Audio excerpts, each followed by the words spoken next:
aula, tá bem?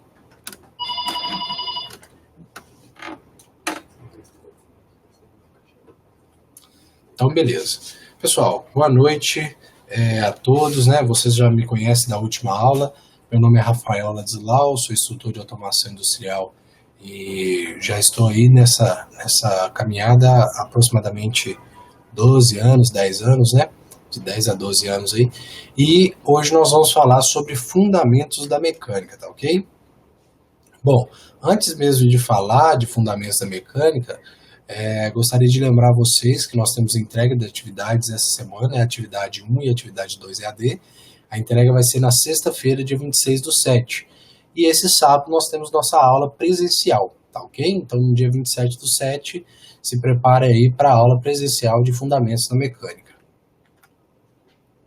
O livro que vocês provavelmente já acessaram e estão estudando é o Fundamentos da Mecânica.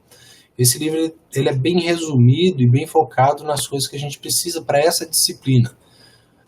Logicamente que se vocês quiserem se aprofundar um pouco mais, podem abrir outros livros, procurar outras fontes, mas de fato vocês não vão encontrar tudo em um só local não, por isso que eu não indiquei um livro específico para que vocês estudassem.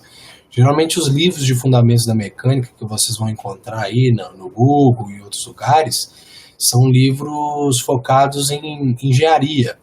Então lá terá aspecto de fundamentos matemáticos da mecânica, tá? Então não são fundamentos do jeito que nós estamos estudando, que são base para a estruturação do nosso currículo de automação, tá ok? Beleza, e o que nós vamos ver nessa aula de hoje? Primeiro eu vou falar um pouco para vocês sobre grandezas físicas e unidades de medida, que são coisas que vocês já estão estudando, e vou iniciar e vou falar um pouco sobre desenho técnico. Logicamente existem diversas coisas que vocês provavelmente viram lá nas aulas não, nos capítulos de desenho técnico, mas nesse caso, se vocês tiverem alguma dúvida e eu não estiver falando sobre determinado assunto que vocês gostariam de saber, vocês podem ficar à vontade para me interromper e perguntar, tá? Durante a semana eu vou tentar disponibilizar para vocês outros materiais gravados também, para que fique claro essa parte que talvez eu não venha falar aqui, que talvez fique um pouco vaga. Mas sobre o que eu vou falar para vocês, eu vou tentar dizer, né, de uma maneira simples para que todo mundo consiga entender e a gente consiga trabalhar bem isso aí, tá ok? Vou mudar a câmera um pouquinho de posição, vou ver se fica um pouquinho melhor se eu colocar aqui, que aí todos vocês vão... Eu acho que essa posição aqui fica um pouco melhor. Então vou colocar na onde que estava mesmo. Bem, então vamos lá para a nossa aula, né, que é o mais importante. Inicialmente vou falar para vocês sobre grandezas físicas, né? O que são grandezas físicas, da onde elas vêm e qual a necessidade dessas grandezas. Na verdade, grandeza física é tudo que é capaz de ser medido, tá? Então nós podemos medir, por exemplo, comprimento, nós podemos medir volume, nós podemos medir barulho, nós podemos medir luz, nós podemos medir tudo que é possível de medir é chamado grandeza física. Agora, tem coisas que a gente não consegue medir, por exemplo, um sentimento, né? A minha felicidade, eu não consigo medir, isso é abstrato, então isso não é grandeza física. Então já fica claro que é somente o que eu consigo medir, tá ok? Agora, por que é necessário ter grandezas? Logicamente que a gente entende que grandeza está relacionada com tudo que a gente faz hoje em dia. Se você vai comprar uma camisa, se você vai comprar um pão na padaria, se você vai no supermercado para comprar algum produto, se você vende alguma coisa, né? Tudo ali está relacionado com medidas, certo? Então, se você não está relacionando o que você faz com medidas, outras pessoas relacionadas para que você faça essa outra coisa. Então, no final das contas, medida serve para tudo, né? E tudo que a gente faz hoje, a gente tem uma medida para isso. Então, por exemplo, nós temos ali comprimento, área, volume, ângulo, tempo, frequência, velocidade, dentre outras grandezas que existem. São centenas, né? Na verdade. Algumas são as principais, que é o comprimento, o tempo e a massa, tá? E outras são originadas dessas principais, tá ok? Então, se vocês forem medir, por exemplo, Velocidade é a junção de um tipo de medida com outra. Então eu já disse isso em outras aulas, em outras não, né? Na outra aula que vocês tiveram comigo, e eu estou só relembrando algumas ideias aqui. Da onde que estão as medidas hoje em dia? Por quê? Como assim onde estão? É porque se cada um resolver fazer a medida do seu jeito, você concorda comigo que vai ser uma grande bagunça tentar padronizar? Por exemplo, um exemplo bem simples, inclusive. Se você pegar aqui algumas medidas em polegadas e outras pessoas que medem em milímetros, inicialmente vai ter um certo desconforto, uma certa bagunça ao fazer algum negócio, certo? Entre esses dois grupos. Por quê? Porque polegadas é uma unidade de comprimento, assim como milímetros também, né? Ou metros, alguma coisa do tipo. Mas só que são unidades diferentes, que têm valores diferentes. Então, se você for pegar uma polegada, o valor de uma polegada, 25,4 milímetros, ou seja, uma polegada é igual a 25,4 milímetros. Então, até chegar nesse consenso, vai demorar um pouquinho e as pessoas vão fazer uma certa confusão ali. Então, o que foi decidido? Mundialmente foi decidido que as unidades de medida seriam padronizadas. Então, foi uma padronização que aconteceu e que até hoje é celebrada na França, tá? Na cidade, se eu não me engano, na cidade de Sèvres. E nessa cidade são depositados alguns dos elementos que são utilizados para padronizar a medida no mundo inteiro. Então, por exemplo, o meu milímetro ele não pode ser diferente do milímetro do Japão, né? Por mais que seja do outro lado do mundo. Se eu vender alguma coisa medindo 1 milímetro e eu fabrico essa alguma coisa aqui no Brasil, quando chegar no Japão tem que constar 1 milímetro na medida.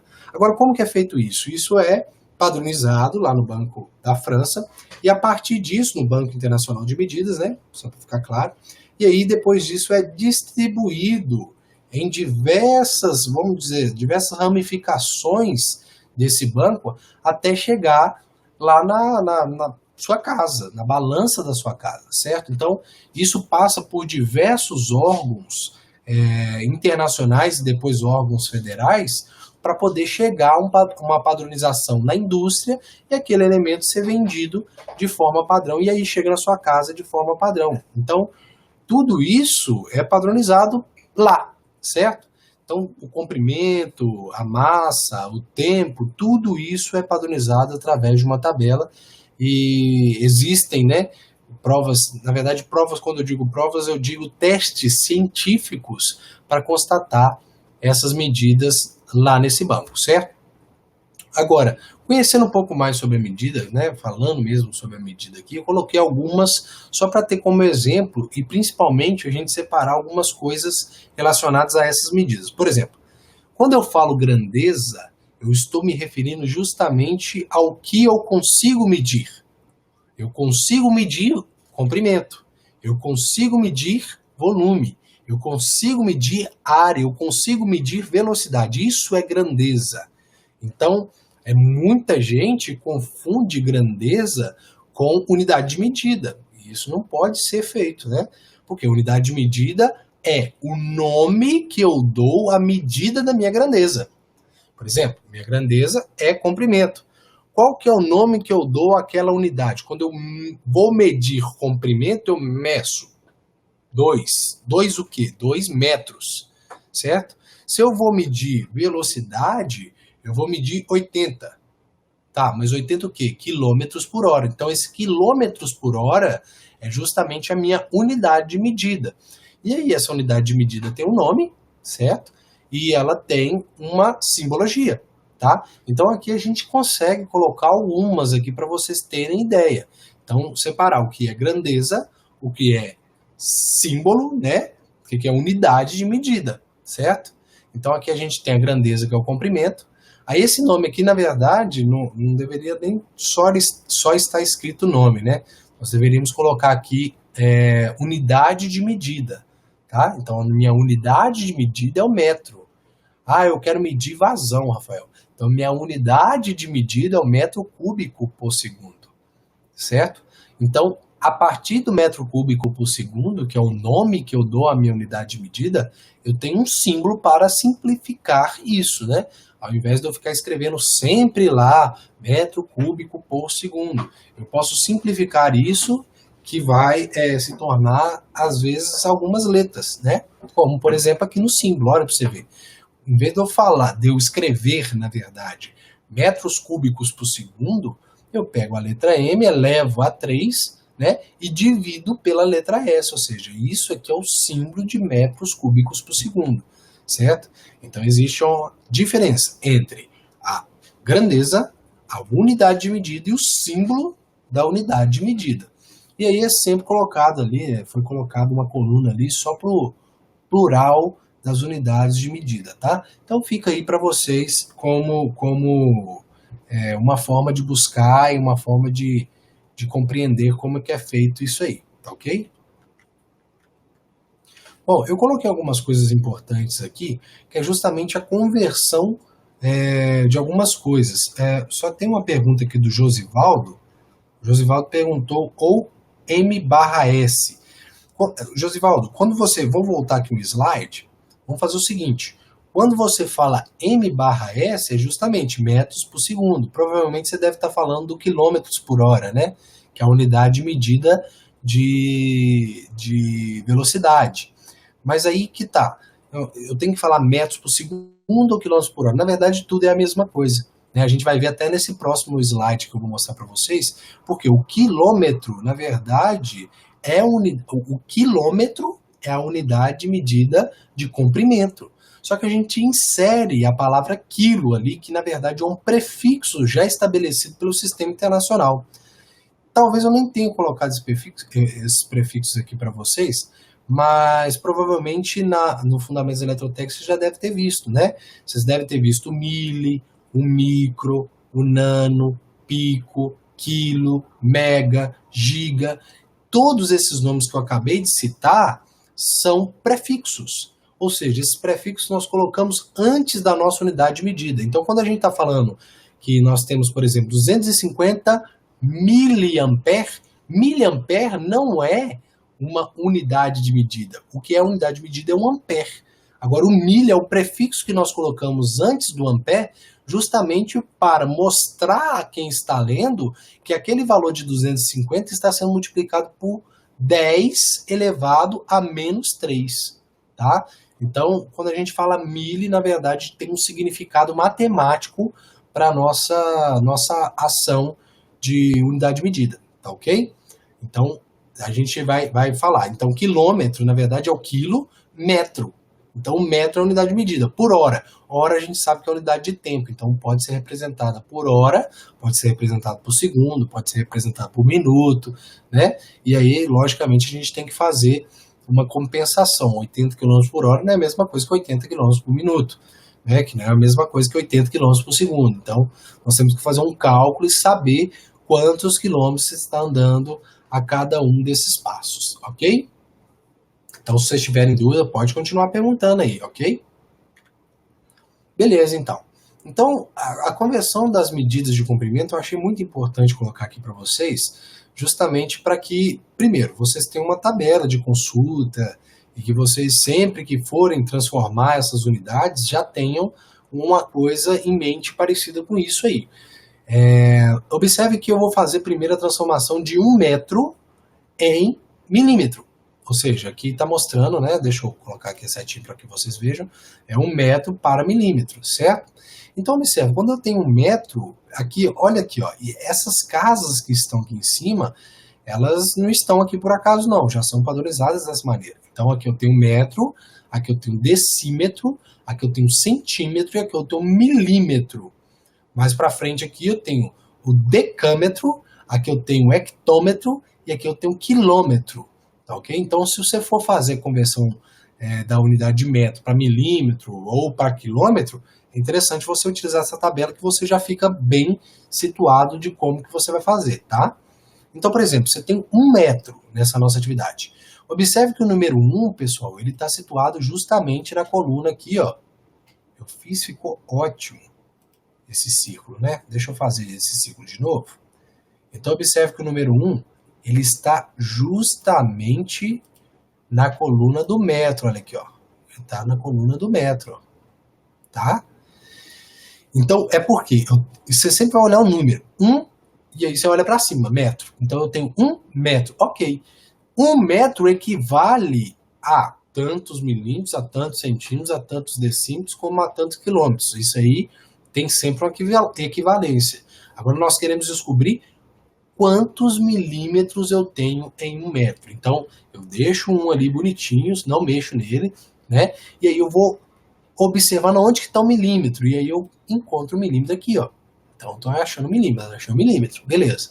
Então, se o metro está aqui, eu preciso fazer com que os números cheguem até milímetro. O que eu faço?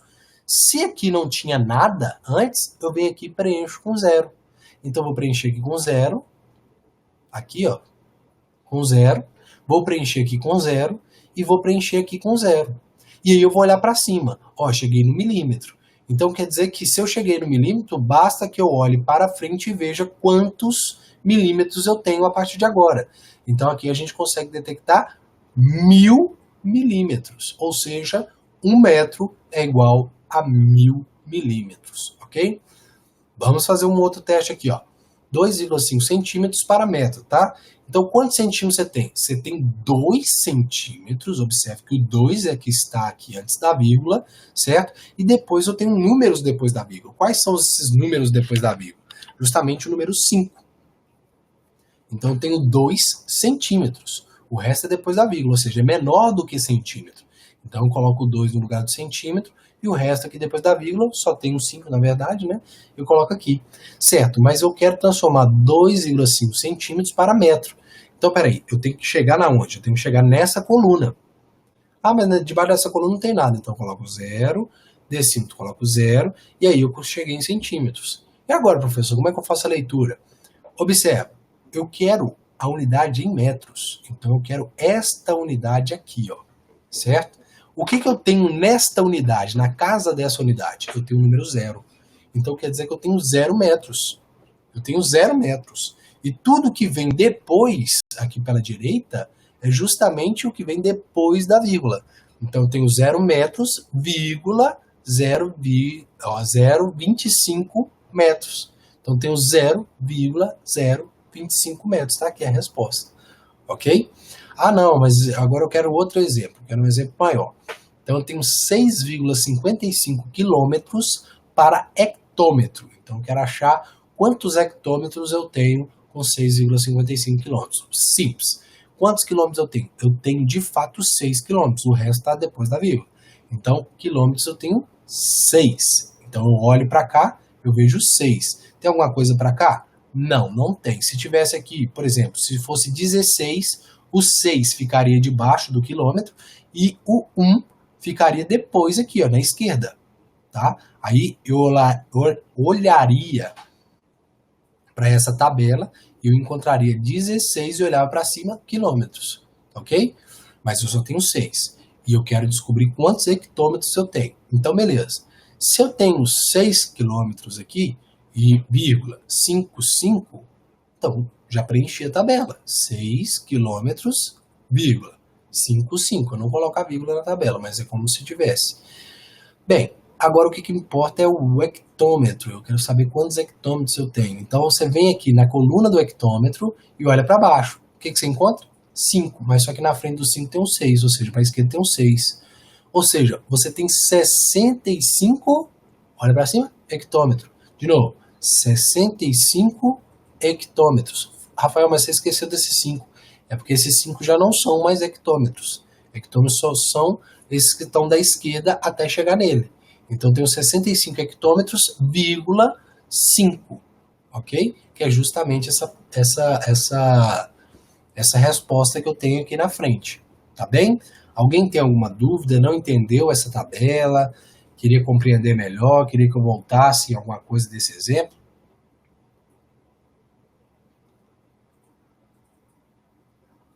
Não? Flávio, Geraldo, Isaac, Jarbas, Evandro, todo mundo está 100%? Josivaldo, Samuel, Thaís, Stephanie, Daniel. Ok, que bom. Ó, beleza, então. Então vamos continuar, então. Bacana, pessoal. Então vamos lá. Eu fiz aqui a explicação do metro. Agora, existe um problema que muitos alunos confundem. É o metro quadrado. Qual que é a diferença da conversão do metro para o metro quadrado? Se você entendeu a tabela do metro, você vai entender do metro quadrado muito bem, tá? Primeiro, quando a gente faz metro, a gente está medindo comprimento.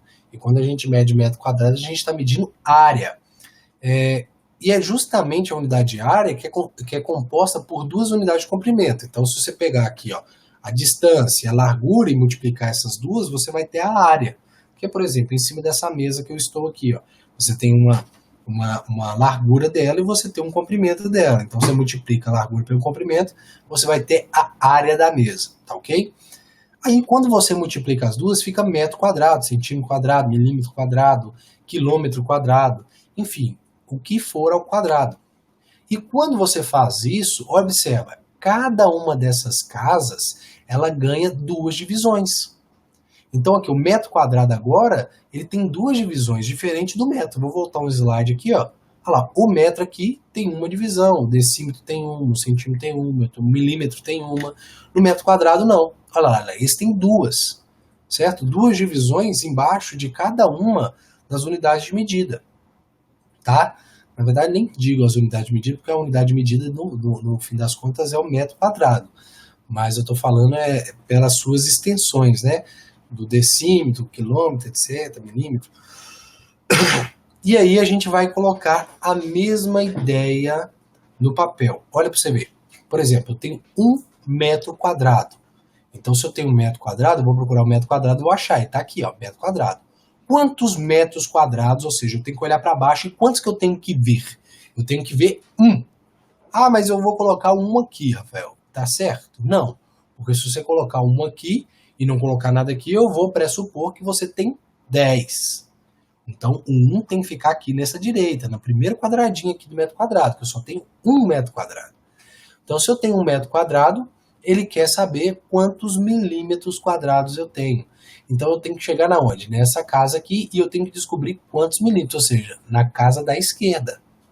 Logo, eu vou preencher tudo com zero, na onde eu não vejo nada, que é aqui, aqui, aqui, aqui, aqui e aqui. Então, se você preencher tudo com zero, você vai enxergar aqui, ó, exatamente esse número grandão. Qual número? Observe aqui, ó. Se você olhar aqui, deixa eu ver, deixa eu contar o número aqui, tem 1 milhão. Então você tem 1 milhão de milímetros quadrados. 1 metro quadrado é igual a 1 milhão. Por quê? Você tem que olhar todos esses números. Chegou aqui, você olha para cima. Então, isso aqui corresponde ao número 1 milhão de milímetros quadrados. Percebam que existe uma diferença muito grande, porque 1 metro é igual a 1000 milímetros. 1 metro quadrado é igual a 1 milhão de milímetros. Então, a conversão não é a mesma, não é da mesma forma que nós fazemos, tá? Então, quando vocês forem converter medidas que possuem um número ao quadrado, vocês têm que usar esse tipo de tabela, tá ok? Então, para não fazer confusão. Vamos fazer um outro exemplo aqui, ó. 2,5 centímetros quadrados para metros quadrados. O que nós temos aqui? Nós temos 2 centímetros quadrados. Nós temos 2 centímetros. Então aqui, ó, em centímetros nós temos 2. O resto é na vírgula. A vírgula fica depois, para a direita. Então se eu tenho 2 centímetros quadrados, do lado de lá, direito, eu vou lá e preencho com o que está depois da vírgula. Que no meu caso é o número 5. Então eu tenho 2 centímetros quadrados e o resto depois da vírgula. Beleza, Rafael, mas o que eu quero saber agora é metros quadrados. Eu quero saber isso aqui, ó. Metros quadrados. Ótimo, o que eu faço? Preencho com zeros até chegar no metro quadrado. Então coloca aqui, ó, 0, 0, 0, 0. Cheguei no metro quadrado. Se você olhar para cima aqui tem metro quadrado. Então, quantos metros quadrados eu tenho? 0. Você não tem nenhum metro quadrado. você tem uma coisa abaixo de zero. Qual é essa coisa? Ou seja, 0,00025, certo? Alguém perguntou aqui, ó, o Jarbas, essa aí não seria 0,00025 metros quadrados? Exatamente, Jarbas, exatamente. Então aqui é 0, né, metros quadrados, então eu estou enxergando 0 metros quadrados, aí eu tenho que colocar ele, 0. Eu enxerguei 0, vírgula. Por quê? Eu enxerguei 0 metros quadrados, vírgula, e aí aqui eu tenho mais 3 zeros, 25, exatamente. Ah, é porque eu coloquei centímetros aqui, vocês me perdoem, tá? Na verdade eu errei aqui na hora de colocar, aqui seriam metros. Então deixa eu riscar aqui esse C aqui, esse C não existe, tá, pessoal? É só metros quadrados. Eu digitei errado aqui na hora, aqui, tá bom? Isso mesmo, certinho. Isso mesmo, Jarbas. Então vamos lá. Então é exatamente isso que o Jarbas também observou. Então, para converter, observem aqui também na tabela anterior, que quando eu converti 2,5 centímetros para metro, eu tinha 0,025. Aqui não, aqui eu tenho 0,00025 metros quadrados. Então, para vocês verem a diferença e para vocês se atentarem a isso para não errar, tá bom? Mas aqui à frente, pessoal, nós temos 6,55 quilômetros quadrados e nós queremos descobrir quantos hectômetros, quase que eu errei aqui, mas hectômetros quadrados que eu tenho. Então, se eu tenho 6,55, quantos quilômetros eu tenho? Eu tenho 6. 6 quilômetros eu tenho. O resto é depois da vírgula. Então, 6 eu coloco aqui no quilômetro e 55 depois. Quantos hectômetros eu tenho? É só você olhar aqui no último quadradinho do hectômetro para cima. Observe, daqui para cá você está enxergando 655. Então, você olhou aqui para o hectômetro, para baixo, ó, para lá tem 655. Não tem nada depois da vírgula também. Tá vendo? Tudo está antes da vírgula. Então, quer dizer que 6,55 quilômetros quadrados é igual a 655 hectômetros quadrados. Tá? Observem também que tem uma grande diferença ali. A gente tinha 65,5 hectômetros quando a gente modificou para 6, quando a gente modificou de 6,55 quilômetros, e agora a gente tem um outro valor completamente diferente, na verdade 10 vezes maiores, né? Maior. Mas tomem bastante cuidado, porque nem sempre é 10 vezes maior, né? Tem uma coisa aí que vocês têm que obedecer, tá? Bom, e a conversão das medidas de volume, ou seja, já é o metro sendo multiplicado 3 vezes, ou seja, você pega a base, tem o comprimento, tem a largura, e agora você multiplica pela altura. E aí, quando você faz essas multiplicações, você encontra o volume. Então, ali eu tenho os exemplos parecidos. Observe, eu tenho 1 centímetro cúbico e eu vou medir metro cúbico. Então, o que eu faço? Eu pego 1 centímetro do mesmo jeito que os outros. Pera aí, do mesmo jeito não. Por quê? Porque aqui, como é metro cúbico, eu tenho 3 casas dentro da minha unidade de medida. Olha para você ver. Quando era metro era 1, quando era metro quadrado era 2, e agora metro cúbico é 3, certo? Então, 1 centímetro, o que eu tenho que enxergar? Eu tenho que enxergar 1 centímetro, a vírgula fica aqui, ó, bem em cima do centímetro aqui, ó. Então, se eu olhar daqui para frente, eu enxergo somente 1 centímetro cúbico. E só que ele quer em metro cúbico, então ele quer chegar até aqui, ó. Então, eu vou enchendo de 0 até chegar no metro cúbico. Cheguei na casa do metro cúbico, quantos metros cúbicos eu tenho? 0. Então, o resto está tudo depois da vírgula. Então, eu tenho 0,0000001 metro cúbico. Observa, a diferença dos outros que ficou para trás. Nós ganhamos bastante casas decimais aí, por estar trabalhando com metro cúbico, tá vendo? Então, 1 centímetro cúbico para metro cúbico não é a mesma coisa que 1 centímetro para metro, né? O de baixo, 2,5 metros cúbicos. Então, eu tinha 2 metros cúbicos. O resto é depois da vírgula. Então, eu enxerguei os 2 ali. Depois da vírgula, eu tenho o quê? Tenho 5 aqui, ó. Ah, mas ele não quer saber quantos metros cúbicos mais. Ele quer saber em centímetros cúbicos. Então, vou preenchendo de 0 até chegar aqui embaixo em centímetros cúbicos, ok? E aí, no final das contas, nós temos ali 2.500.000 metros cúbicos, ou seja, na verdade aqui agora eu errei de novo, né? Aqui seria centímetros cúbicos, né? Aqui agora que seria centímetros. Ó. Então esse aqui tem um C aqui na frente. Não é verdade? Tem um C aqui, ó. Para a gente não errar. Então aqui, ó, nós temos... Se a gente antes tinha 2,5 metros cúbicos, agora nós temos em centímetros cúbicos 2.500.000 centímetros cúbicos. E 6,55 quilômetros cúbicos, né? Que é uma unidade de volume bem expressiva. Agora ele quer saber quantos hectômetros cúbicos nós temos. Simples. Quantos quilômetros nós temos? 6. 6. Então eu tenho que chegar aos 6 aqui. Cheguei os 6 e o resto depois da vírgula. Preencho com o que tem depois da vírgula, só tem o 5 e o 5. Ah, mas para eu saber quantos hectômetros, eu tenho que chegar até aqui, ó. Então preencho o resto com 0.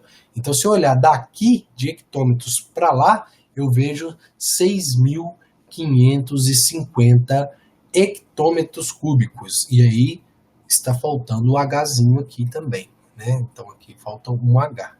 É um H de hectômetro, tá bom? Então, tenho 6.550 hectômetros cúbicos. Tá bom, pessoal? Então, essas conversões são bem importantes e, inclusive, a gente até gastou um tempo razoável com elas aqui.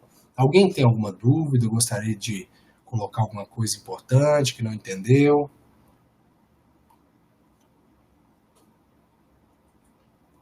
Estava travando? Você não entendeu alguma coisa, Stephanie?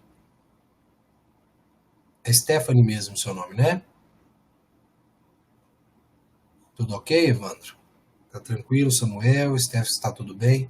Ok, mas se atrapalhar, vocês podem perguntar de novo, não tem problema não, viu, pessoal? Nós estamos aqui para isso mesmo. Ok.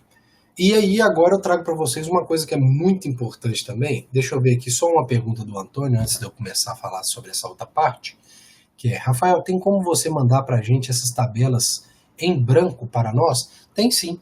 Eu vou fazer isso então. Na hora que nós terminarmos nossa aula aqui, eu vou mandar essa tabelinha para vocês em branco. E aí é bom que vocês fazem alguma atividade, alguma coisa do tipo, de conversão, tá? E é interessante que assim, vocês podem fazer na mão, isso daqui a um tempo vocês vão memorizar, mas aí vocês podem até bater com o Google. Então tem alguns conversores de medidas lá do Google. Se você chegar lá e colocar lá metros cúbicos, por exemplo, a quantidade, ele vai te dar a unidade convertida. Então você pode fazer primeiro e depois você testa lá para ver se deu certinho, tá bom? Ou então você pode mandar para mim também, eu dou uma olhada para você e falo se está certo ou não. Bacana, então. Então eu tenho que lembrar disso aí. Bom, conversão das medidas de comprimento, milímetros para polegadas. Por quê, pessoal? Na mecânica, muitos mecânicos e muitos componentes que vocês vão encontrar para comprar são medidos em polegadas. Por quê? Polegada é uma medida inglesa. Então, por mais que nós temos aí o Sistema Internacional de Medidas, existem alguns países que possuem algumas resistências, e até cultural mesmo, e acaba que eles utilizam esse sistema diferente de medida, tá? Então, muitas das vezes nós vamos comprar coisas, e até mesmo a mecânica também já tem essa cultura, de medir coisas em polegadas, tá? Então, é importante a gente saber qual que é a relação entre polegadas e milímetros, para que a gente não fique completamente perdido quando a gente entra nesse campo de mecânica. Então, primeira coisa, regra de 3 básica e simples, tá, pessoal? Não tem nada de extraordinário, é tudo muito tranquilo. Aí eu gostaria que vocês se lembrassem, primeiro, 1 polegada é igual a 25,4 milímetros, sempre. Se você lembrar que 1 polegada é igual a 25,4 milímetros, provavelmente você não vai errar nenhuma conversão daqui para frente, tá? Então é essa medida que você tem que lembrar. 1 polegada é um pouquinho maior, logo, se ela é um pouquinho maior, ela mede em milímetros 25,4, tá ok? Bacana, então. Bom, primeira coisa que a gente vai fazer é converter polegada para milímetro. E se eu vou converter polegada para milímetro, eu tenho que fazer uma regra de 3. Então, como que é a minha regra de 3? 1 polegada é igual a 25,4 milímetros. Então, aqui você vai colocar quantas polegadas você tem aqui embaixo, ó. Você vai colocar quantas polegadas você tem. Aqui eu dei o exemplo de 2 polegadas, mas você pode ter 3, 4, 5, 20, 1000 polegadas, tá? Então você vai colocar essa quantidade de polegadas que você tem. E aí o X, que é justamente a quantidade de milímetros que você quer descobrir. Então se uma polegada vale 25,4 milímetros, 2 polegadas valem quantos milímetros? É o X, é a interrogação da questão. Então é fácil. O que a gente faz? Multiplica cruzado. Pega 1, multiplica por X, pega 2, multiplica por 25,4. Se você pegar 1 e multiplicar por X, 1 vezes X vai dar X. É a mesma coisa. E 25,4 vezes 2 é 50,8, ou seja, X é igual a 50,8. Ou seja, 2 polegadas é igual a 50,8 milímetros, ok? Bacana, então. É um exemplo muito simples, mas eu acredito que ele já dá a ideia principal aí de conversão de polegadas para milímetros. E agora, se eu quiser converter milímetros para polegada, é a mesma coisa. Exatamente a mesma coisa. Não existe diferença, tá? Então, o que nós vamos fazer? Você pega aqui, ó, 1 polegada é igual a 25,4 milímetros, que a gente já fez no primeiro. Só que eu tenho 80 milímetros. E eu quero saber quantas polegadas eu vou ter a partir de 80 milímetros. Então, o que eu vou fazer? Vou multiplicar cruzado novamente. Então, pego 80, multiplico por 1, pego o x, multiplico por 25. 25 vezes x, 25,4, né? 25,4 vezes x, 25,4x. 1 vezes 80, 80. Então, tá aqui, ó, né? Na parte de baixo, logo na parte de baixo aqui a gente já tem isso. Bom, e aí, o que eu faço? 80 vezes 1 é igual a 80.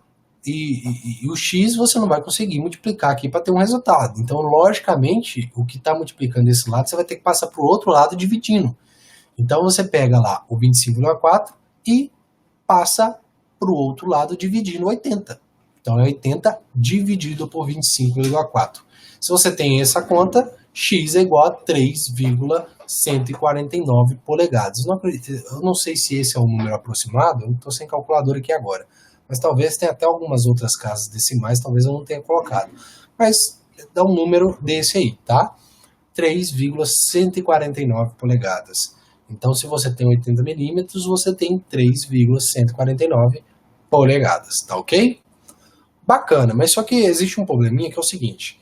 Às vezes vocês vão comprar alguma coisa e está sempre em polegada fracionária. Ela não está em polegada milesimal. O que é a polegada milesimal? É justamente esse resultado aqui que eu acabei de mostrar para vocês, ó. 3,149. Eu tenho casas decimais. Agora, por que a polegada é mostrada em fração e não é mostrada em milesimal? Na verdade, ela é mostrada nos dois jeitos, tá? Mas o jeito de fração é um modo um pouco mais simples de apresentar polegada. Então, eles preferem colocar, muitas vezes, o tamanho de produtos, principalmente, por exemplo, tubulações em polegada fracionária, porque fica mais fácil de determinar 3 por 4, né? 3 quartos de polegada, meia polegada, não é verdade? Provavelmente quem já foi no depósito para comprar um tubo ou alguma coisa do tipo, já deve ter ouvido falar dessa maneira, 1 polegada, né? Esse tubo é de 1 polegada, então você vai lá e pega e leva o tubo de 1 polegada embora. E aí, como é que eu faço para poder converter esses itens? Na verdade, é fácil. Se você tiver fracionária, você pega 3 e divide por 4. 3 dividido por 4 dá 0,75. E aí você tem uma polegada fracionária, né? Fracionária não, me perdoe, milesimal. Então, o que era fração, você pegou, fez a divisão, agora você tem a milesimal sem problema nenhum. O problema geralmente está contido em fazer o inverso. E aí, para fazer o inverso, nós vamos fazer o seguinte: polegadas milesimais para polegada fracionária. Então, observe, eu tenho 1,5 polegadas. Tenho 1,5 polegadas. Isso está em milesimal, certo? Deixa eu ver aqui algumas perguntas. E assim é feito o cálculo das polegadas da TV? Boa você ter falado sobre isso, né? Sim, dessa maneira. Mas a polegada da TV, na verdade, a medida dela é uma medida na diagonal. Tá? Então, se você pegar um ponto lá de baixo da sua televisão e pegar uma trena, pegar uma fita que você tiver aí, uma fita métrica, seja o que for, para você medir, até uma régua, mas aí tem que ser uma régua grande, né? Porque a televisão é grandona. Se você pegar o ponto de baixo ir até o ponto lá de cima da televisão, lá em cima, na outra extremidade, e você medir, vai ter justamente a quantidade de polegadas da sua televisão. Então, se você tiver uma televisão aí vamos falar, uma televisão de 50 polegadas, então, na verdade, é 50 vezes 25,4. Essa conta aí eu não vou tentar fazer de cabeça, não, porque senão eu vou ficar falando coisa errada aqui, mas dá 25,4 vezes 50, vocês vão ter 1.270 milímetros, ou seja, essa televisão ela tem 1,27 de extensão de uma ponta, que é essa de baixo, até a ponta lá de cima, se fosse uma televisão de 50 polegadas. Bacana? Josivaldo é multiplicar. Josivaldo é só multiplicar? Só multiplicar, deixa eu ver. Em relação ao que, Josivaldo? Em relação a essa aqui da outra slide, qual que é só multiplicar que você está perguntando?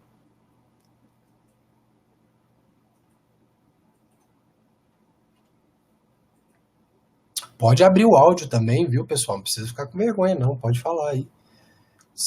Vou colocar a voz de narrador de vocês, de narradoras, para poder falar um pouquinho aí. Não precisa ficar com vergonha, não.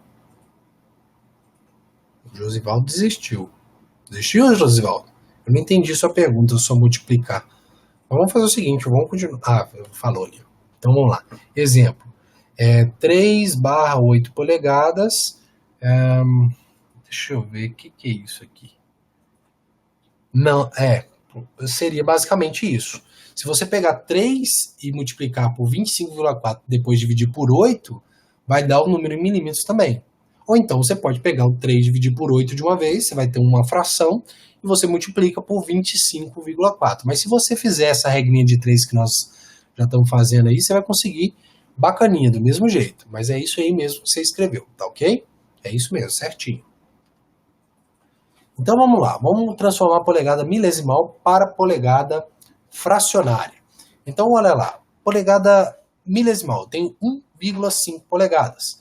O que eu tenho que fazer para transformar em polegadas fracionárias? Eu tenho que conservar o número inteiro, ou seja, observe, eu tenho 1,5. Então conservo o número inteiro. Qual que é o meu número inteiro? 1. Por quê?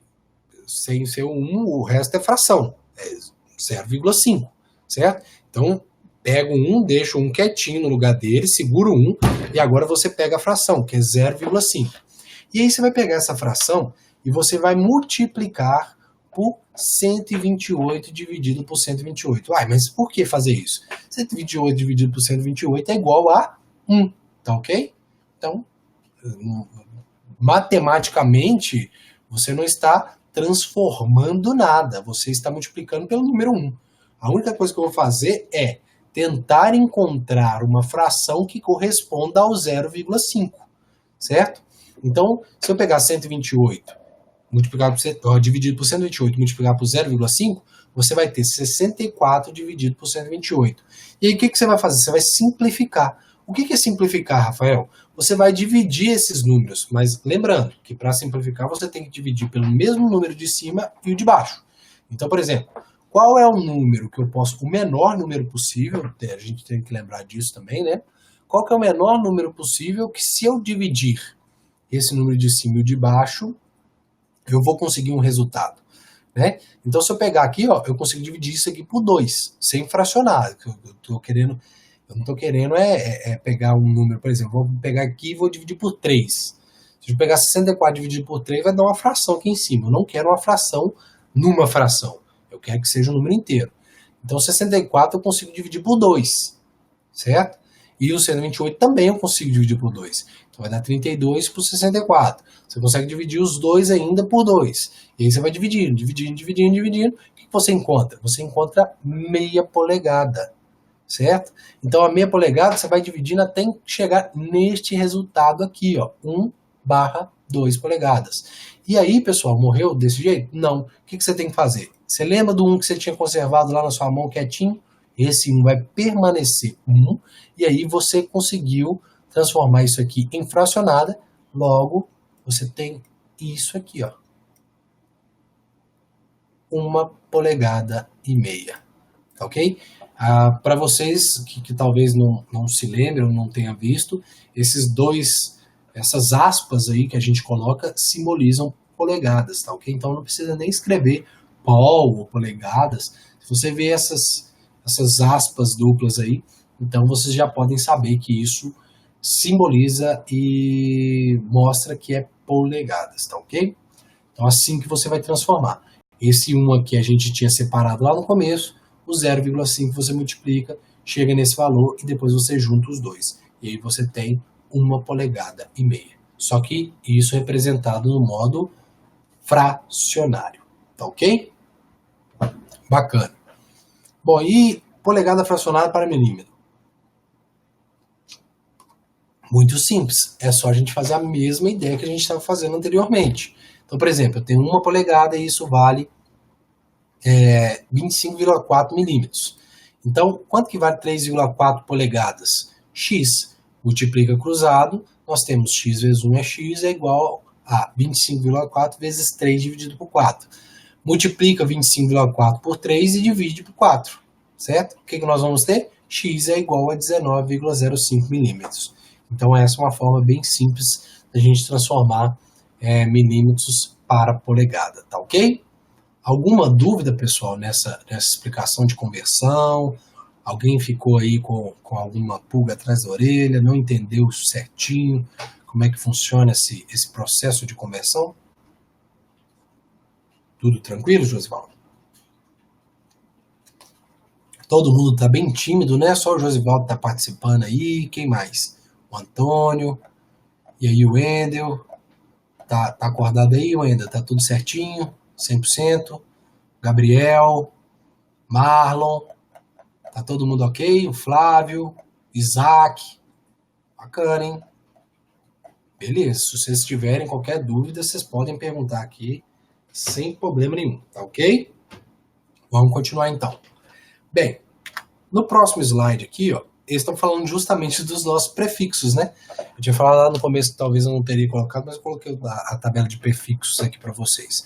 Isso é tabelado, então se vocês quiserem ir na internet também buscar esses prefixos, que vocês inclusive já viram, não vou ficar dando muita nota deles aqui de novo, vocês podem pegar e lá tá bonitinho, né? De diversas maneiras, inclusive, você encontra lá com o nome, o símbolo, etc. Então, se você estiver querendo dar uma olhada dar uma olhada nesses prefixos novamente, fique à vontade, tá?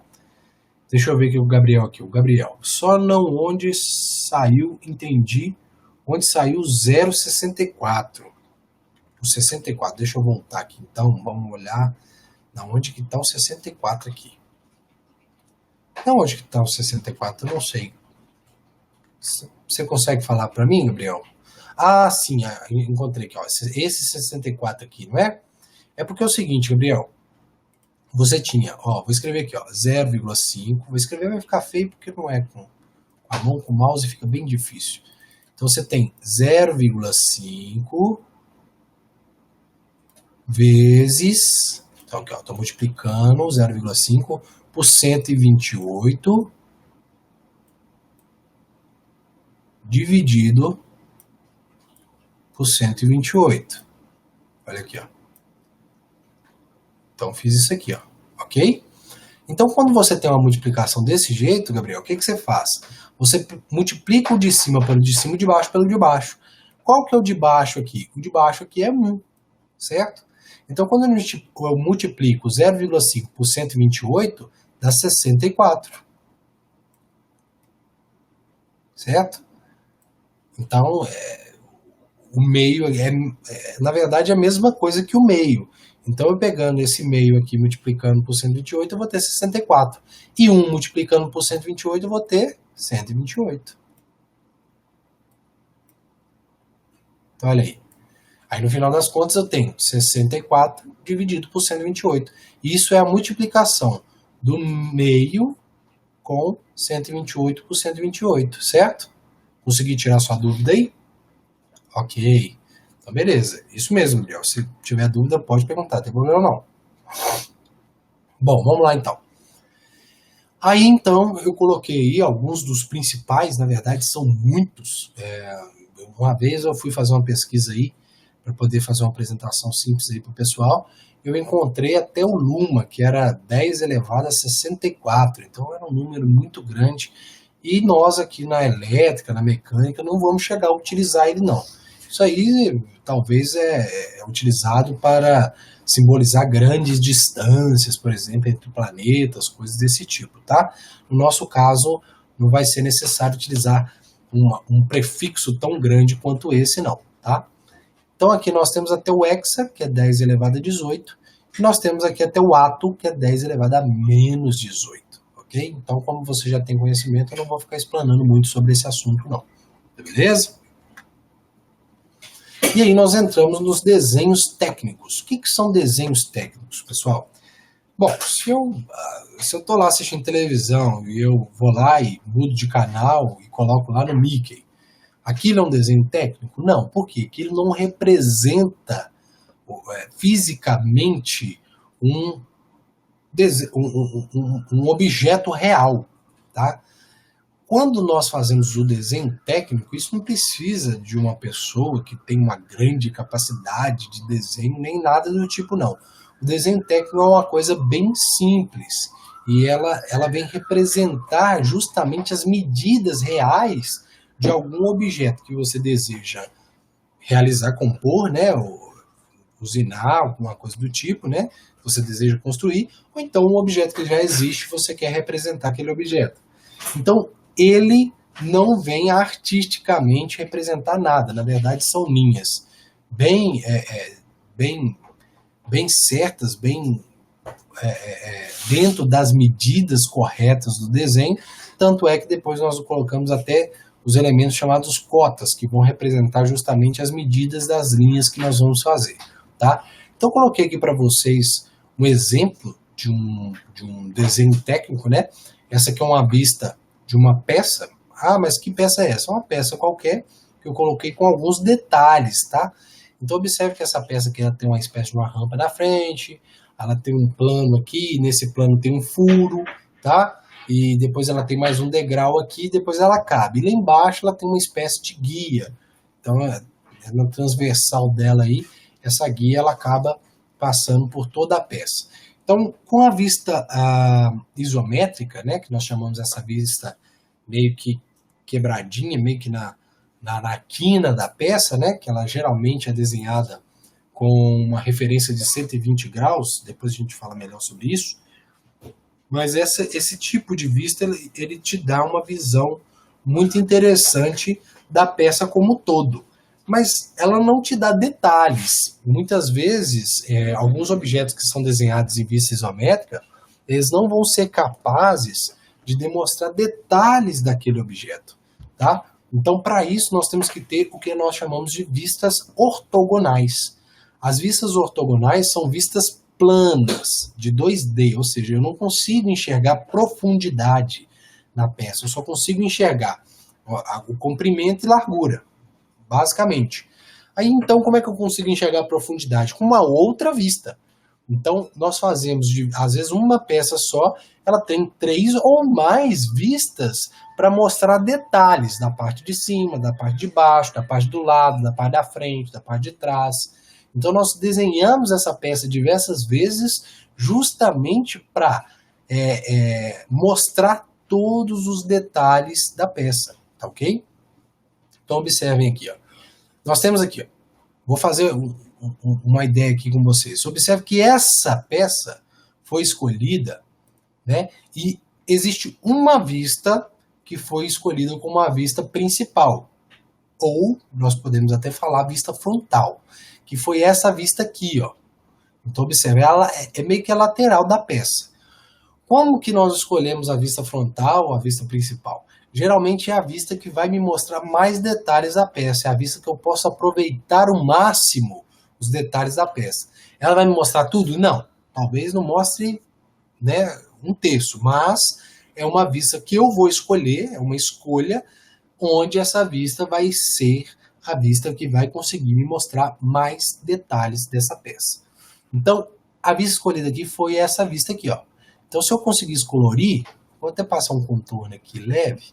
Observa aqui, ó. Olha para você ver. Faz isso aqui. Sobe. Isso.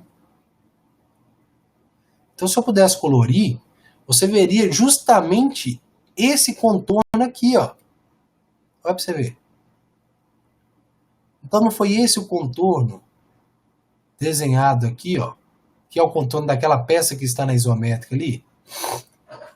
Essa é minha vista frontal, certo? Então, eu escolhi ela para ser minha vista principal. E aí, o que eu vou fazer, pessoal? Eu vou justamente... Eu queria voltar aqui, mas agora vai ficar difícil de voltar. Eu queria justamente mostrar para vocês isso, porque a partir desta vista é que agora eu vou desenhar as outras vistas, que são a inferior, que é a superior, que é a lateral direita, que é a lateral esquerda, tá? Então eu vou apagar aqui para não atrapalhar tudo. Um pouco difícil, é mais difícil de apagar do que de desenhar. Deixa eu apagar pelo menos um pouquinho aqui para não atrapalhar demais, né? Tá ótimo. Então o que acontece é o seguinte, observe que eu fiz uma vista dessa peça. Agora uma coisa que a gente vai ter que observar é o seguinte, nós estamos desenhando sobre uma ideia, eu digo ideia porque alguém construiu desta maneira para representar. Mas é um plano, uma forma de desenhar, que nós chamamos de primeiro diedro. O que é esse primeiro diedro? É a forma como eu vou enxergar a minha vista ortogonal. Ou seja, eu não desenhei isso aqui como a minha vista principal. Então, a partir desta vista principal, no primeiro diedro, eu vou definir se a minha vista de cima vai ser desenhada embaixo ou se a minha vista de cima vai ser desenhada em cima. No primeiro diedro, é justamente o contrário. Então, se eu vejo a peça de cima, eu desenho embaixo. Se eu vejo a peça de baixo, eu desenho em cima. Então, se você observar, se o seu olho estivesse nesse sentido aqui, ó, olhando a peça de topo, você veria o quê? Justamente este contorno aqui, ó, aqui de baixo, o superior. Então, você veria o quê? Você veria esse contorno, olha para você ver, ó. Você vai ver esse contorno aqui. Ah, mas e esse contorno aqui, Rafael? A gente vai ver esse daqui, ó, que está aqui, ó, no meio aqui? Não, porque isso aqui é como se fosse uma parede. De cima você não vê a parede. Você vê o teto e você vê o chão logo depois da parede, mas a parede você não vê. Se você olhar aqui, ó, olha lá, ó, aqui você não vê a parede, essa parte aqui você não vê, ó. Você só vai ver aqui em cima, essa parte de cima do dedo e a parte de baixo, mas a parede você não enxerga. Então você vai ver essa parte que eu acabei de ilustrar. Essa parte aqui também você vai enxergar, ó, tá um pouco torto o meu desenho, mas dê um desconto aí para mim que estou usando o mouse. Essa parte aqui, e você também vai enxergar parte dessa aqui, você vai enxergar tudo dessa aqui, ó. Você não vai enxergar tudo, você vai enxergar uma parte dela, porque ela tá meio assim. Então se eu olhar aqui de cima, vai parecer até que ela é menor, vai ficar um pedacinho assim para mim, em vez de ser a minha mão toda, entendeu? Então aqui, ó, minha mão toda assim, você vai ver aqui, ó. Aí ela tem esse comprimento aqui. Mas se você olhar de cima, olha de cima, parece que ela é pequenininha, tá assim, ó. Tá um tanto assim, ó. Certo? Vou mostrar na imagem. Então, no final das contas, você vai enxergar isso aqui como aquela rampinha. Olha aí pra você ver, ó. Isso aqui para você vai enxergar como uma rampinha. Esse telhado aqui de cima, ó. Esse teto aqui, ó. Você vai enxergar aqui. E esse aqui você vai enxergar aqui, ó. Ah, Rafael, mas tem um risco passando aqui, ó. Que risco que é esse aqui? Que risco que é esse aqui, ó? Quer ver? Ó? Deixa eu mostrar para vocês. Esse tracejado aqui. É justamente uma aresta, que nós chamamos isso de aresta, né? Todas as partes, todo o contorno dessa peça a gente chama de aresta. Nesse caso, essa tracejada aqui é essa aresta aqui, ó, que está aqui embaixo. Como eu não consigo ver ela de cima para baixo, eu represento ela como se fosse um pontilhado. Tá bom? Do mesmo jeito que essa vista isométrica está representada aqui, ó. Não estou vendo essa parte de trás, por isso que ele representa como pontilhado. E aí nós temos um furo aqui também, ó. E aí esse furo a gente consegue ver, por isso que a gente representa ele como uma linha contínua, tá ok? E aí nós temos a linha contínua, nós temos aqui, ó, linhas de centro, que vão falar qual que é o centro do furo, Essas linhas, justamente, elas servem para que nós também possamos colocar uma cota ali. O que é a cota? É justamente o tamanho, né? Nós vamos colocar o tamanho e as instâncias desse desenho, né? Aí o Samuel deve ter comentado esse negócio aqui há muito tempo, já tem 3 minutos. Seria como fosse em 3D. Sim, essa vista isométrica é parecida com 3D, mas é muito cuidado que vocês têm que ter, porque vocês não podem chamar ela de 3D não, porque senão os professores de vocês de mecânica vão chamar a atenção de vocês, tá? E nem também em serviço, no trabalho, coisa do tipo, não chama de vista 3D, por mais que ela se pareça. Você vai chamar de vista isométrica, tá? Um termo técnico, ok? Mas é exatamente, ela parece uma vista 3D porque ela dá as 3 dimensões. Ela dá o comprimento, ela dá a profundidade e ela dá a altura. Então você consegue ver os 3 eixos ali da peça, tá ok? Bem, então vocês conseguiram enxergar que aqui é a vista superior? Agora, se eu olhar de baixo, vocês vão encontrar, vocês vão achar essa ranhura, então ela vai estar representada aqui com as linhas contínuas, e essa linha tracejada representa justamente essa parte aqui da peça, ó. Aqui, ó. Essa parte aqui, ó. Por quê? Porque agora eu estou olhando lá de baixo, eu não estou olhando de cima mais. Estou olhando aqui, ó. A minha referência é aqui embaixo, ó. Então eu estou enxergando esta aresta aqui, eu enxergo essa aresta aqui de baixo, eu enxergo essa aresta, eu enxergo o final do furo aqui também, eu estou enxergando, por isso que a linha é contínua, tá vendo? Agora, essa linha aqui de cima que eu não enxergo, mas existe. E aí ele vai e simboliza isso como um tracejado. Então essa seria a vista da parte inferior da peça, tá? E aí eu tenho a vista direita e esquerda. Então, por exemplo, se eu olhar daqui, ó, se eu tiver essa referência, observa aqui, ó. Tem essa referência. Essa aqui, eu vou representar aqui, ó. Tá? A vista lateral esquerda.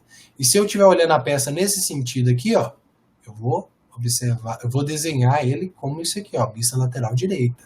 Tá? Seguindo os mesmos preceitos aí, tá ok? Mas por que a representação da rampa diminui que relação de medida ela tem? É porque é o seguinte, imagina que você tem essa rampa aqui, tá ok. Mas quando você olhar aqui de cima, você não vai enxergar isso aqui, ó. Você vai enxergar aqui e aqui. Então você vai enxergar isso aqui, ó. É como se a rampa fosse desse tamanho. Entendeu? Então aqui, ó. Você vai enxergar esse tamanho aqui, ó. A setinha minha, tá muito feia minha setinha, mas é uma setinha. Você vai enxergar esse tamanho, enquanto na verdade deveria ser desse, né? Eu compreendo. Olha lá, deveria ser grandão aqui, ó. Mas quando você olha de cima, você não enxerga a caída, você só enxerga o começo e o fim. E aí você enxerga o começo e o fim, um pedaço entre o começo e o fim. E aí, consequentemente, vai ser menor. É que nem um triângulo retângulo, né? Se eu desenhar um triângulo retângulo aqui, ó, a hipotenusa ela vai ser grande, né? A hipotenusa é isso aqui, ó, grandona, maravilhosa. Agora, esse aqui é um cateto, vamos supor, um cateto B aqui, ó. Ok. Você tem um cateto aqui, o cateto B é menor do que a hipotenusa, né? Então, quando você olha daqui de cima, a sua hipotenusa é como se fosse o tamanho do cateto B. Então você só consegue encontrar aquele partezinho ali. Você não tem. Para você enxergar o tamanho de A, você tem que estar a 90 graus de A. Ó. Você tem que olhar o A nesse sentido. Aí você consegue encontrar todo o tamanho de A. Agora, se você olha por outro ângulo, talvez não. Por exemplo, um prédio. Né? Chega bem debaixo do prédio e olha o prédio. Aí você vai olhar para cima, vai parecer que o prédio não tem tamanho. Se você fosse afastando do prédio, você vai ver que, na verdade, o comprimento dele vai aumentar. Então, é questão de vista, é como que você enxerga. Tá ok? Vamos lá, Josivaldo. Qual das figuras representa a planta da perspectiva nesse exemplo? A perspectiva... Desculpa, pessoal, porque depois que falo tanto aqui, fica meio travada a voz. Mas a perspectiva, ela é justamente a forma que você está olhando. Então, na verdade, a perspectiva não é uma forma de olhar. São diversas. Então, por exemplo, eu estou aqui no prédio aqui agora. Se eu olhar o prédio à frente, eu tenho uma perspectiva dele. Se eu andar de helicóptero, eu vou ter outra perspectiva desse prédio que eu estou olhando. Se eu andar de carro, eu tenho outra perspectiva. Então, a perspectiva é o como você enxerga aquilo. Então, então aqui você está perguntando, qual das figuras representa a planta da perspectiva? É porque, exatamente, a perspectiva isso é uma perspectiva, é a perspectiva frontal, isso é a perspectiva lateral esquerda, essa é a perspectiva lateral direita, essa é a perspectiva inferior e essa é a perspectiva superior. Obrigado, Diego. O Diego trouxe uma água aqui para mim, agora minha voz vai voltar a funcionar bem. Então nós temos diversas perspectivas, certo? E aí a gente tem que saber qual é a perspectiva que eu estou usando.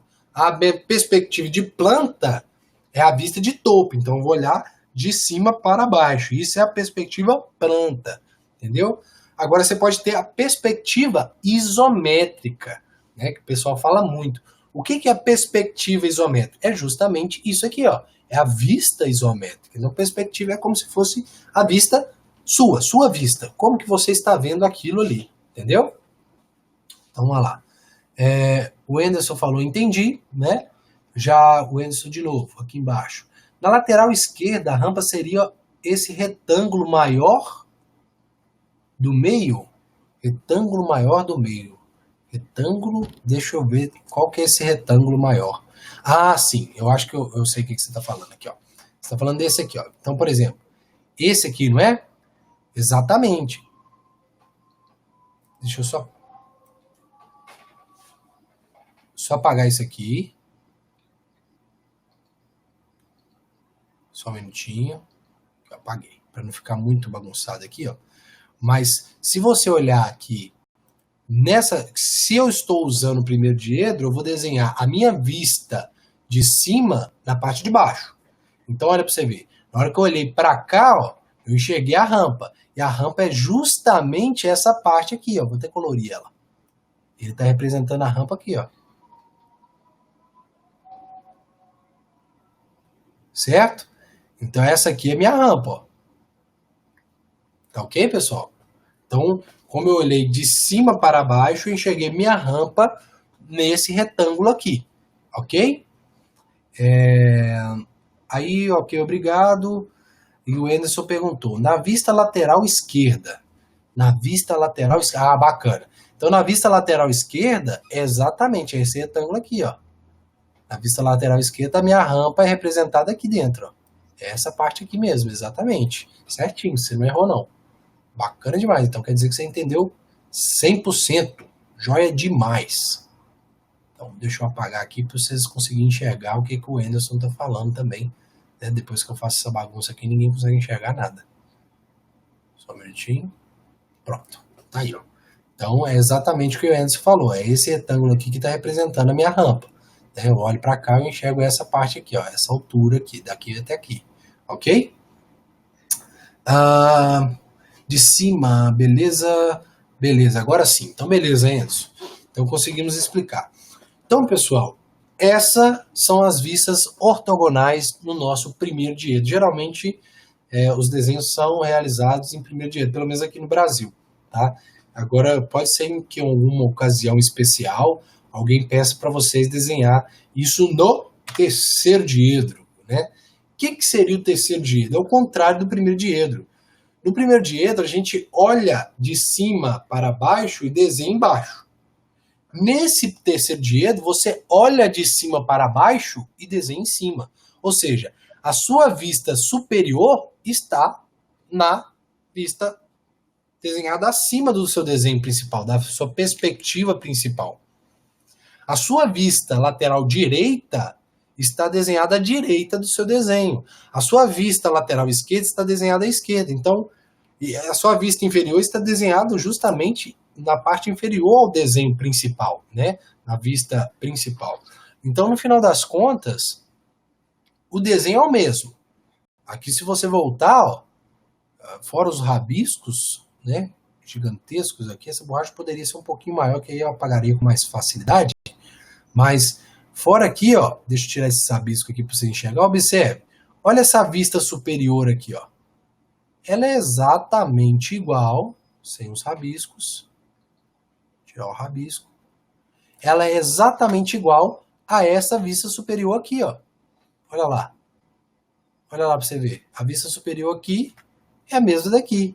A vista inferior aqui de baixo aqui, ó, é a mesma daqui que está desenhado em cima. Então, na verdade, do primeiro para o terceiro diedro, a única coisa que vai mudar realmente é onde que eu vou desenhar o topo, onde que eu vou desenhar a base.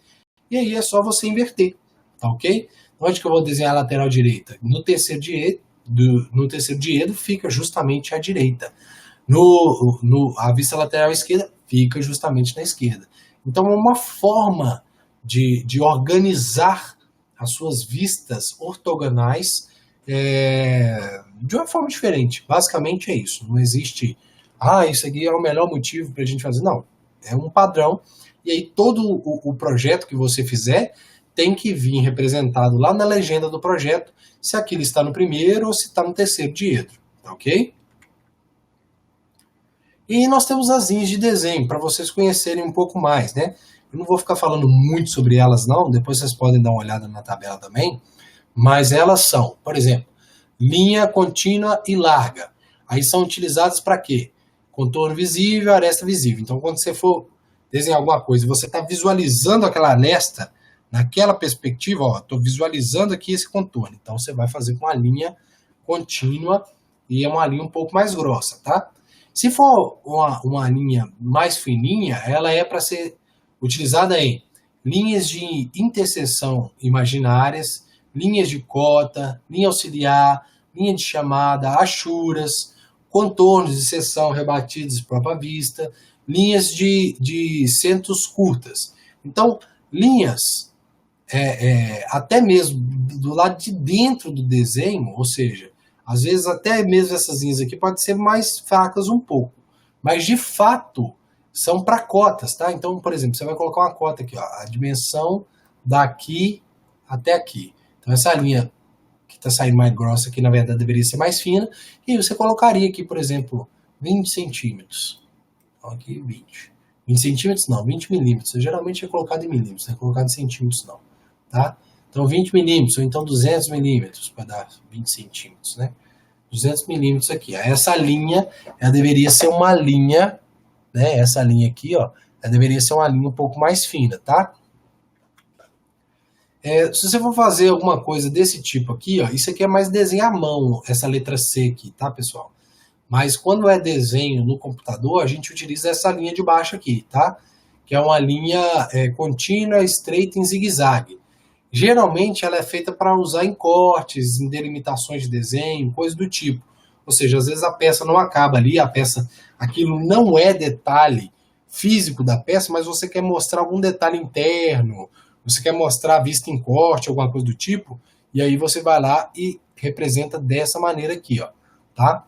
Agora que eu vi uma pergunta aqui da Stephanie Marques, ela perguntou se a vista no terceiro diedro só inverte a posição das peças. Sim, basicamente é.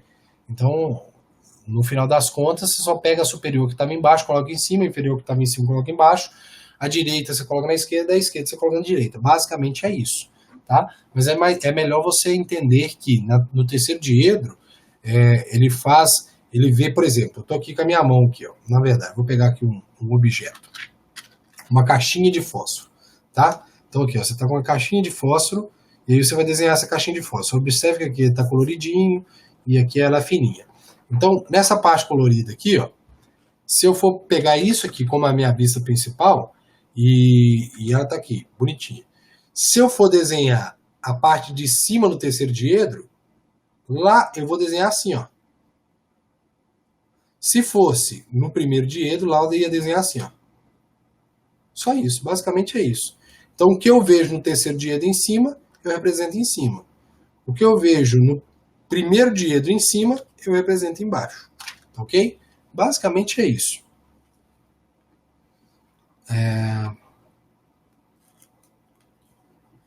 Ali está perguntando, tem como explicar B novamente? Tá, porque, na verdade, eu só estou dando uma anotação que essa linha, esse tipo de linha, é utilizada para cotas, tá? E linhas auxiliares, coisas mais simples. Então, por exemplo, vamos supor, eu estou falando que até dentro desses desenhos aqui, tá vendo essa linha aqui, ó? Às vezes essa linha está representada até grossa demais, porque essa linha pode ser um pouco mais fina, ela está do lado de dentro, tá? Geralmente eles utilizam linhas mais grossas aqui nas extremidades do desenho, tá? Não impede também de você usar a linha grossa aqui também não, mas geralmente essa linha aqui é um pouquinho mais fina, ela não é tão grossa assim não, tá? E para cota, né, que é justamente para você colocar o valor de medida no desenho. Então você coloca uma linha bem fininha justamente para ele não se confundir com o desenho. Porque se você coloca uma linha de cota, né, uma linha de medida muito grossa, você acaba confundindo essa linha de medida com o próprio desenho. Então isso não é interessante, tá?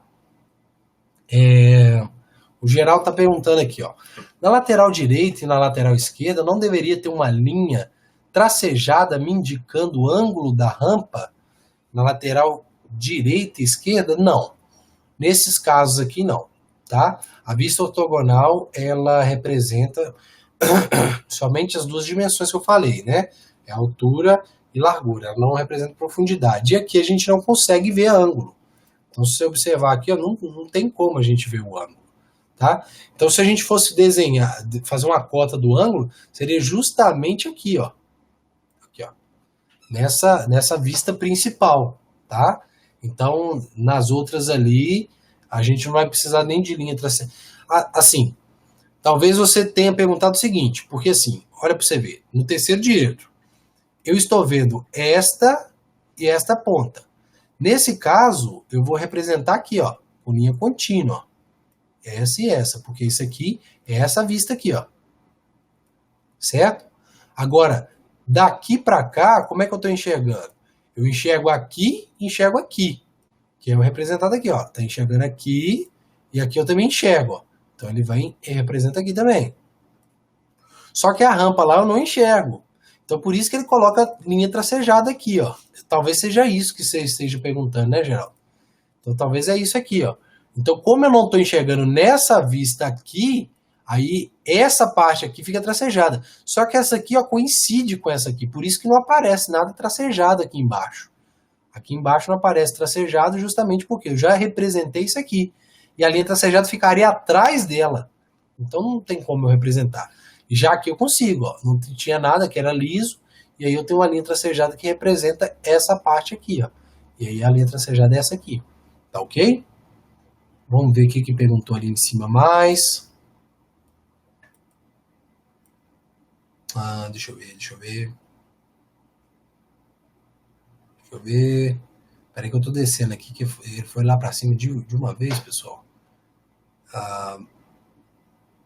Então, Fernando, qual é mais usual? O primeiro ou o terceiro diedro? O primeiro diedro é mais usual entre nós brasileiros, tá?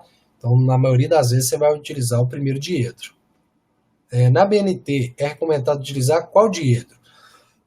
Eu não sei se existe recomendação pela BNT, né? Provavelmente não, vocês vão encontrar essas duas formas de representação, mas não existe provavelmente uma coisa que fala, utilize esse aqui é o nosso padrão. Não.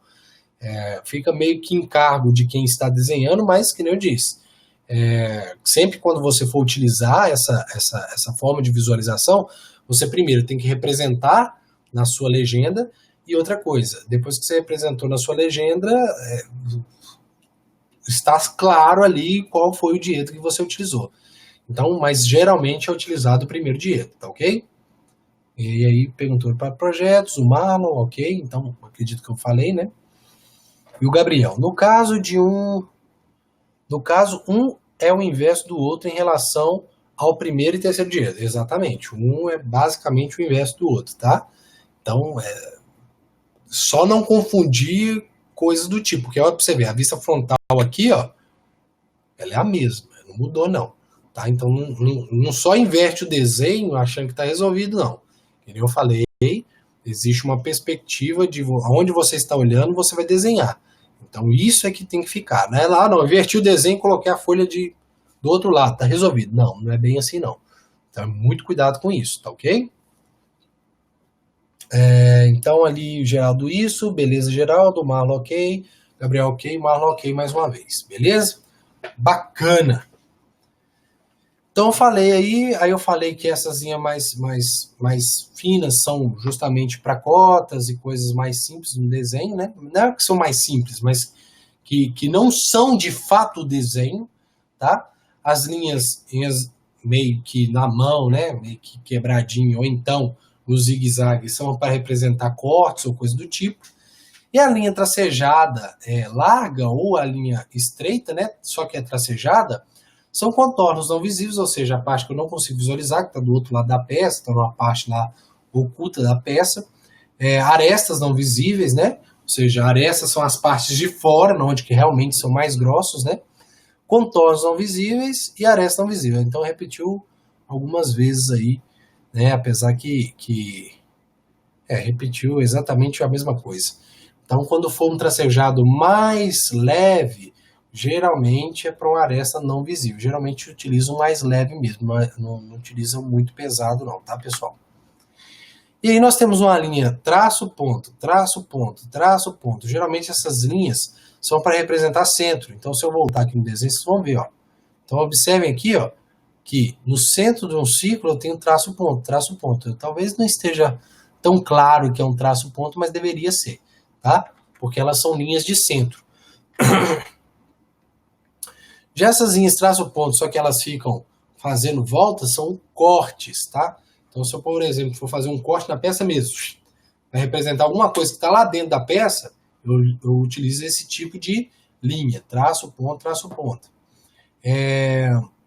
Se for mais largo um pouquinho, aí está fazendo indicação das linhas ou superfície com indicação especial. Então, ela vai fazer uma indicação, ó, essa parte aqui, por exemplo, eu estou representando aqui, e aí tem um traço ponto lá em volta para poder fazer um contorno na onde que você vai representar melhor. Mas basicamente é isso. E aqui é traço dois pontos, e aí vai, né?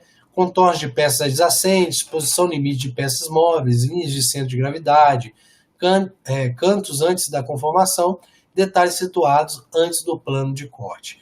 Ou seja, o que nós precisamos pegar no final das contas é pegar uma quantidade de desenhos, dar uma olhada nessa quantidade de desenhos e começar a identificar essas linhas e olhar o que essas linhas estão buscando. E, logicamente, voltar nessa tabela e olhar por diversas vezes nessa tabela qual é o significado daquela linha.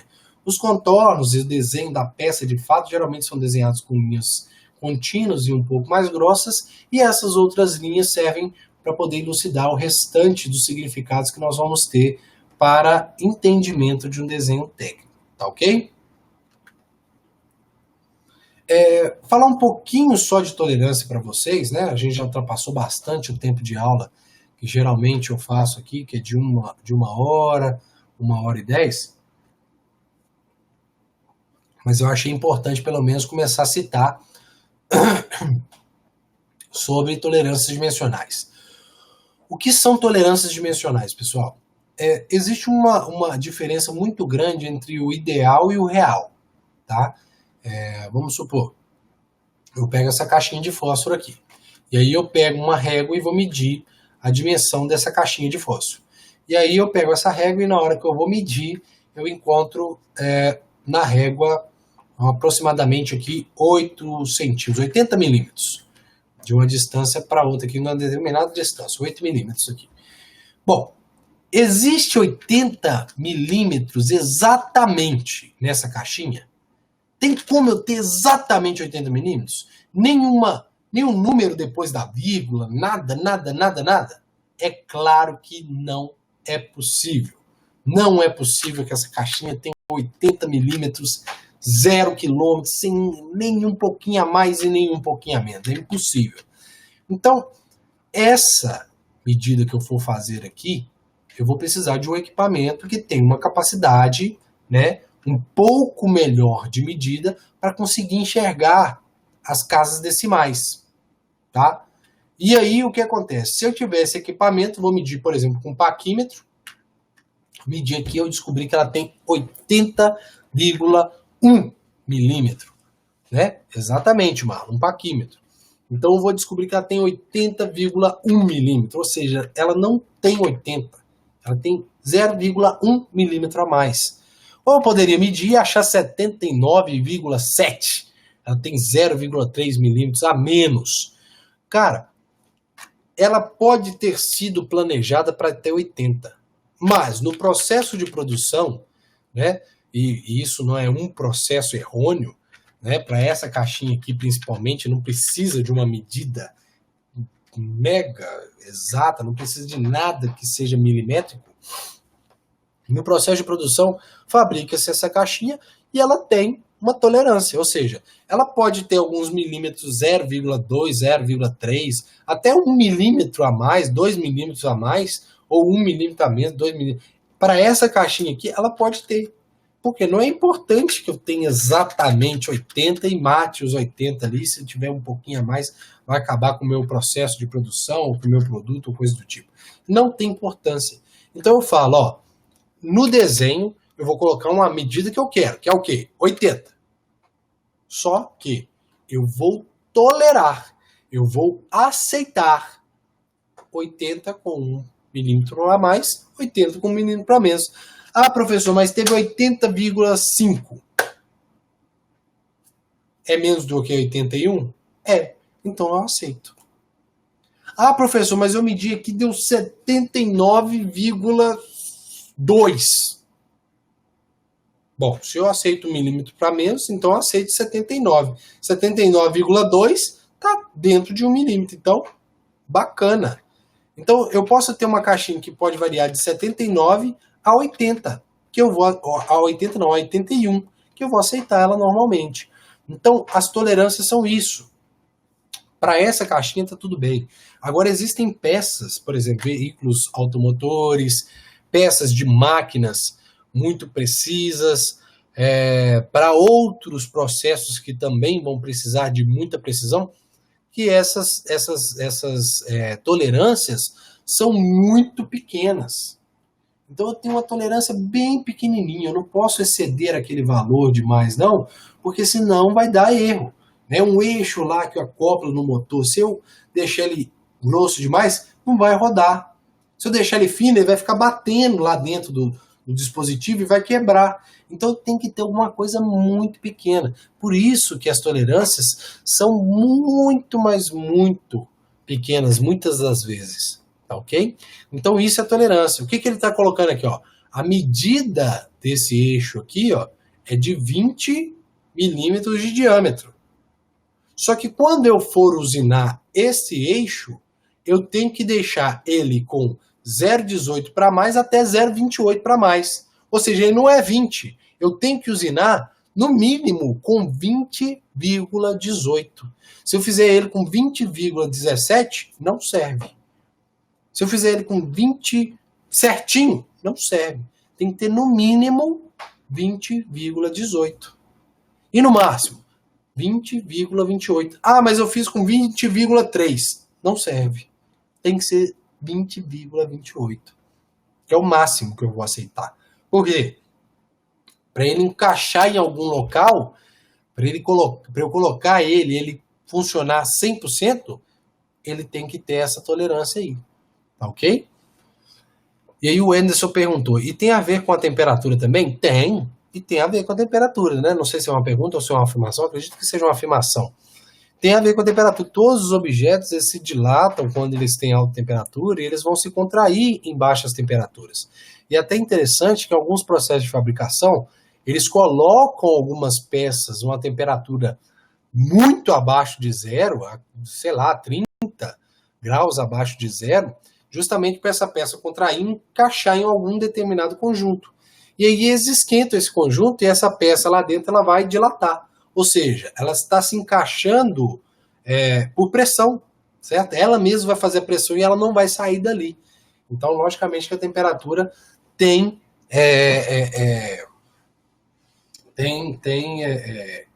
função principal nisso também, né? Você não pode fazer uma peça lá 200 graus Celsius lá e achar que na hora que você sair com ela dessa temperatura toda, ela vai ter a mesma medida.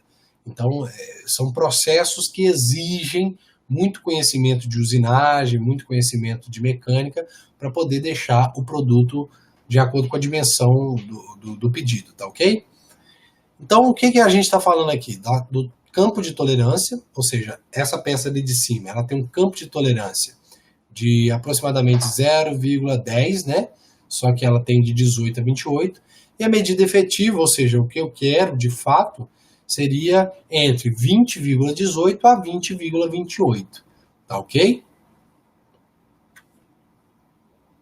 E aí eles vão falar de outras tolerâncias ali no livro, que seriam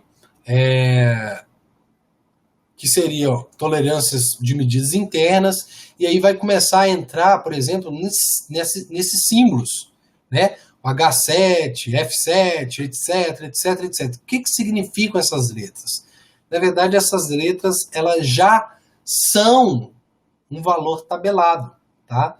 Então, quando eles falam, eu quero uma medida H7, eles estão falando, dentro de um determinado valor de tolerância padronizado.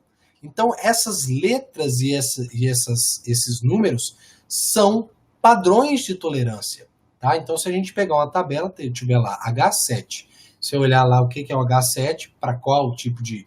se é para eixo, se é para furo, né? E, inclusive, a letra, o tamanho da letra, o tipo da letra vai alterar. Se for para furo, por exemplo, tem que ser maiúsculo. Se for para eixo, tem que ser minúsculo. Então, aí você vai ver lá qual que é a tolerância. Se alguém falar, me dá uma medida H7. Então, é só você ir lá na tabela, olhar, H7 é a medida tal, tá? Bom, então, em vez de eu ficar representando com esses números aqui do lado do 30, eu só coloco o H7 e todo mundo vai ficar sabendo qual que é a tolerância. Assim aqui também, Então, aqui, 40 seria a dimensão nominal, né? A dimensão que eu quero. E o P7, posição do campo de tolerância, e o 6, qualidade de trabalho. Ou seja, se você pegar o P6, ele vai ter exatamente qual que é o valor da tolerância. Não precisa você ficar indo não precisa você ficar desenhando ou escrevendo números aqui. Então, P6 aqui está representado, mais 0,042 mais 0,026, tá? Então, esse aqui tem uma tabela aí do livro, é só vocês consultarem, ok?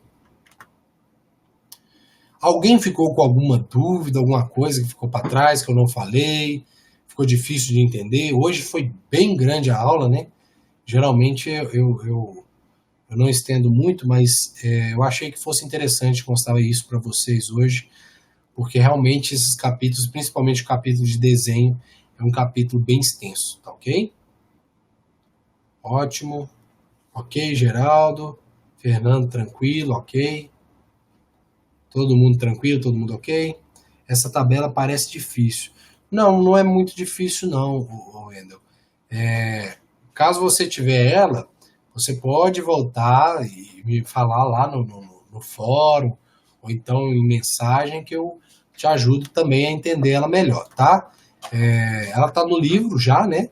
E existem, na verdade, até tabelas diferentes. São tabelas primeiro, de tolerância, e tem tabela de rugosidade, tabela de outras coisas, mas não são tabelas difíceis de entender, não. Então, qualquer dúvida, vocês podem entrar em contato comigo, que eu ajudo vocês a entender lá, tá ok? Jarbas, aula bem explicativa, obrigado, Jarbas. Gabriel, ok. Antônio, beleza. Samuel, beleza, ok. E o Wendel, se necessitar gravar, tem como você voltá-la só para mim pegar aqui? Voltar na onde, Samuel? O Evandro, obrigado. Os demais, né, pessoal, se estiver bacanas, né, estão liberados, eu vou tentar ajudar o Samuel aqui. Qual que é a sua dúvida, Samuel? Nessa última tabela, deixa eu ver. Nessa tabela aqui, Samuel, pode abrir o áudio se for o caso também, aí você vai conversando. Falou, Marlon, obrigado, boa noite. Steph, só disponibilizar os slides para nós. Sim, tanto os slides quanto o vídeo serão disponibilizados para vocês, viu, pessoal? Geralmente eu gravo o vídeo aqui, e vai rodar aqui, mas vai ser disponibilizado para vocês sim, tá? Samuel não há depois do eixo. Deve ser essa aqui, né? Essa aqui, ó. Você quer entender um pouco mais isso aqui? Próxima a essa. É essa aqui, Samuel?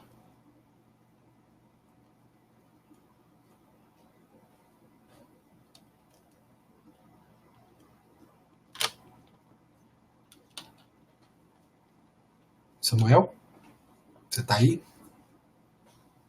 Sim, tirei uma foto dela só para copiar. Ah, tá. Então, no caso, você não precisa de uma explicação. Você vai utilizar isso aqui para ser depois ou você quer que eu explique?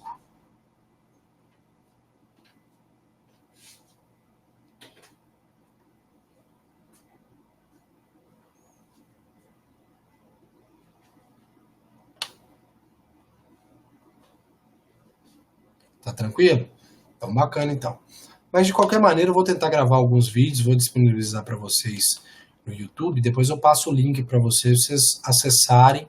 E aí eu vou colocar alguns exemplos de desenhos técnicos, de tolerância, como que nós observamos essas tabelas e fazemos a leitura delas. Tá bom? Então, no mais, eu agradeço a todos vocês também pela paciência. Tudo de bom para vocês, né? Eu que agradeço vocês, a toda a presença que vocês tiveram aí. Se vocês tiverem dúvidas, podem voltar lá no AVA, podem me perguntar pelos fóruns, por mensagens. Eu estarei lá justamente para poder responder vocês, tá ok? No mais, muito obrigado, tudo de bom para vocês, boa noite, boas semanas de estudos para vocês, viu, pessoal? E fiquem com Deus aí. Tchau.